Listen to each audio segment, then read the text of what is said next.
So, as you said, you've been in the band since your teens. Is there anything that you miss from, normality? Because your life has kind of become the public sort of thing. Yeah. Although we don't see much about you guys in the band. Not really. Any bad we've been quite lucky that most people recognise the music more than us, which is quite nice. So there's not really been any sort of, nothing's really changed, is it? No. I don't feel anything's really changed. No. We're going down the same old Weatherspoons tonight with our mates. You can just like pop to the shop and it'll be fine. Yeah, it's we're really lucky blessed. like that. Because it's I think that could be quite difficult if you're in a band. We've had people know the name but they don't really know the faces, which is quite good. Some senses. a lot of celebrity parties we don't get invited. You're too good. Yeah, I like that. Keep that in.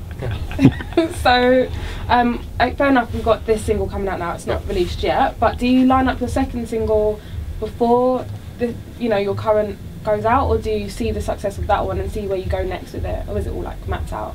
I think there's a date for a second single, but it all depends on how well the first does, and we still haven't actually decided what the second single's going to be. There's a couple in contention, so I don't know, we're just going to see, because by that time the album will be out and then people will be going, oh, that song's amazing, that song, you should definitely release that. And sometimes you just know, like one of our biggest ever songs on the first record was Heartbeat, and we weren't even going to stick that on the record, and let alone even we recorded it and we were, oh, we're putting this on there. We'd stopped playing it live, and then when people listened to the record everyone was going, you've got to release that song, that's our favourite song, and we did, and it became like one of our biggest songs.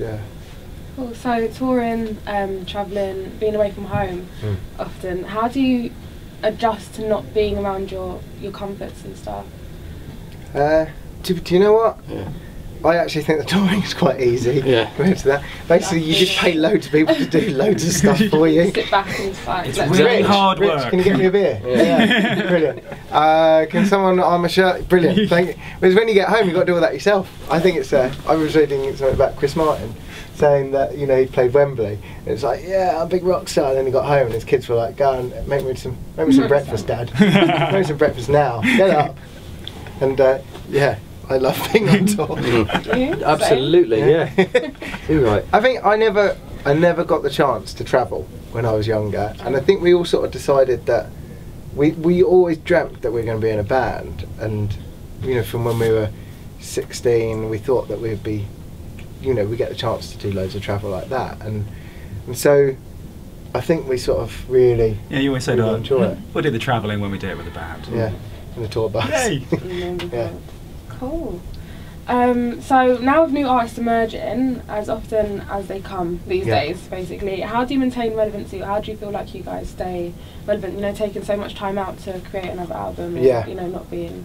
Well, it all comes down to how good your songs are, I think, at the end of it. We've got like a real hardcore fan base as well, so we're lucky that way. We've also gone out and proved ourselves live time and time again, and people know that if they come to one of our shows they get a great experience, and then it just comes down to how good your songs are, really, and I think it gets harder because you have to write, because new stuff is more exciting, so there's new artists, you want to know what it's about, and if they've got a good song then you listen to it, and so I think you have to work much harder the longer you're in the same band. So that's why that's one of the reasons we took so long doing this record, because we knew that if you come back, and you see it happen so many times, people come back, that's why they call it a difficult second album. If you come back with a rubbish album or a bad third album, then that's it, so I think you just got to keep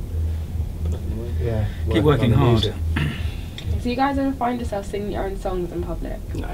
Never? No. When they come on when you're out and about, do you cringe, or...? I don't cringe, but how dare you? I have had summertime, so I think my head bad, cringe like, oh, that's me, sort of. I sometimes wake up with them in my head. I don't. Sometimes I found myself singing. Yeah, all the voices in my head. I think. No, I generally really like it. If I hear the song. Yeah. Ching. Is there anywhere that you guys are going to be performing over the summer with the single releasing? And well, we are announcing very soon, and we're just finalising the dates.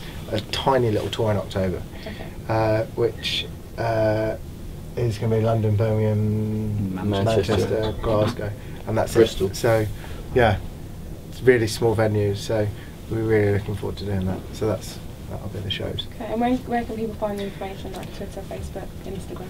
Yeah, we're on all of them. Yeah. Just Google Scout for Girls and we come up. You know. Cool. One last thing, well, I say one last thing, a couple last things before we go. What is the deepest verse from one of you guys' songs and why? I'm going to have to go individually. Deepest verse? Yeah, like something that stuck with you the most. For me, it's in one of the new songs. Are you going to really called quote Down it Tempo. badly? I don't know if I can quote it. It says, stick 2 fingers up, turn When you round find and you're carry close on. to the edge. I don't know that bit, just like that last bit, stick 2 fingers up, turn round and carry on. Yeah. I'm trying not to give away the song too much. Okay. Is that lovely? My favourite line is. Easy. I'm trying to think of one from the. I'd never meet a girl like you from November. Yeah, that's good. That's not very deep. But I like on this Ain't a Love Song. I may be lost, but I'm waiting to be found. It's quite a nice one. What's not deep about it? She's flirty, turned 30, Yeah. ain't that the age a girl gets a little dirty. Fair play. Yeah. One from each album there. Beautiful.